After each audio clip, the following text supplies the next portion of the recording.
Boy, if there's a chance you're gonna buy a guitar in the near future, you're gonna absolutely love this one. PRS's decision to equip their S2 model guitars with their core model pickups is gonna shake the guitar market in a very, very near future. And it's gonna also impact the market dynamics and the game theory dynamics, especially when it comes to their main competitors, Fender and Gibson.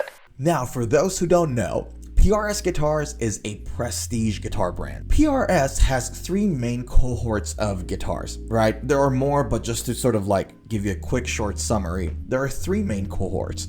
You have the core models, you have the S2 models, and you have the SE models. SE models are like the cheapest, the most affordable models that are currently made in Indonesia.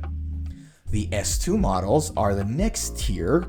These guitars are made in the US and they have great quality, great build, and they're made in Maryland. And then you have the core model, which is like their it. Core models are like museum pieces basically, right? And PRS's flagship product is the Custom 24. Now, putting the Custom 24 model in the context of the three cohorts that I just explained, the S2 Custom 24 and the SE Custom 24 had the same pickups. They had the 8515S pickups. The core models had the 8515 pickups. What has happened is that recently, PRS announced that they will be equipping their S2 models with the core model pickups. So the 2024 S2 will have the 8515 pickups. Now, first of all, if you just bought a 2023 S2 Custom 24, sorry.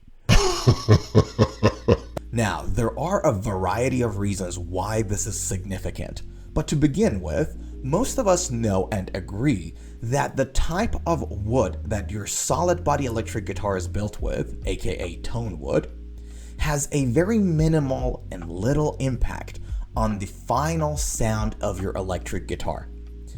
The pickups are by far a bigger player when it comes to the output of your electric guitar. So really, if you think about the final sound of the solid body electric guitar, pickup and amp get the lion's share of the contribution. This means that a lot of people who wanted to buy the PRS core model but couldn't afford it can now buy the S2 model and practically get the same sound. Much more importantly though, this is going to have an impact on PRS's biggest competitor. So let's ask ourselves, who are PRS's biggest competitors? Is it ESP? Is it Schecter? Is it Chapman? Is it Mayones? No, it's Fender and Gibson. Why? I'll let you in a little secret. One of the things that can tell you a lot about what a guitar brand is about, what type of music they're about, what is their main focus, is the artists that they sign, is the people that they make signature guitars for.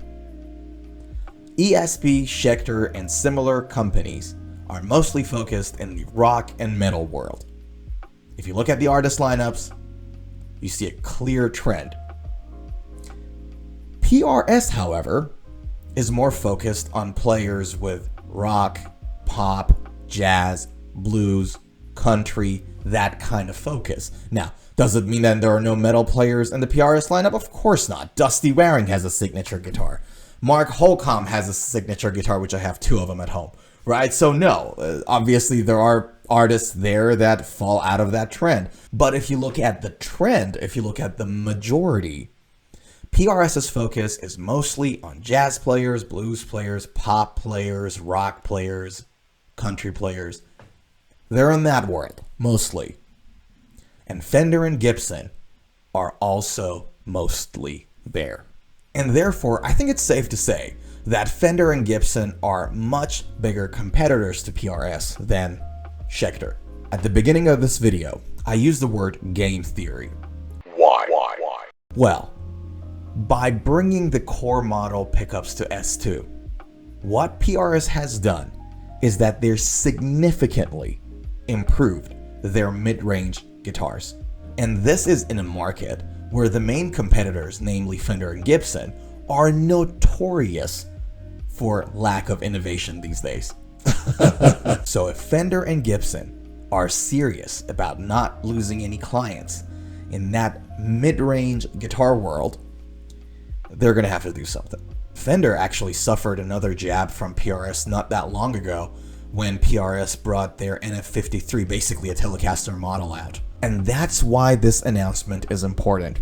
I think that as a result of this move, in the next year or 2 or 3, we are going to see improvements in the mid-range guitars across multiple different brands.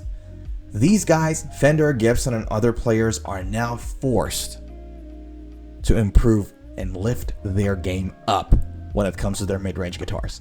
Overall, I think it's safe to say that this news will be very well received by the customer base, and also is going to further solidify PRS in the guitar market. I welcome that. I do. I really do. And with that said, I think we can wrap things up. Great to see ya. Take a good care of yourself, and I'll see you in the next video.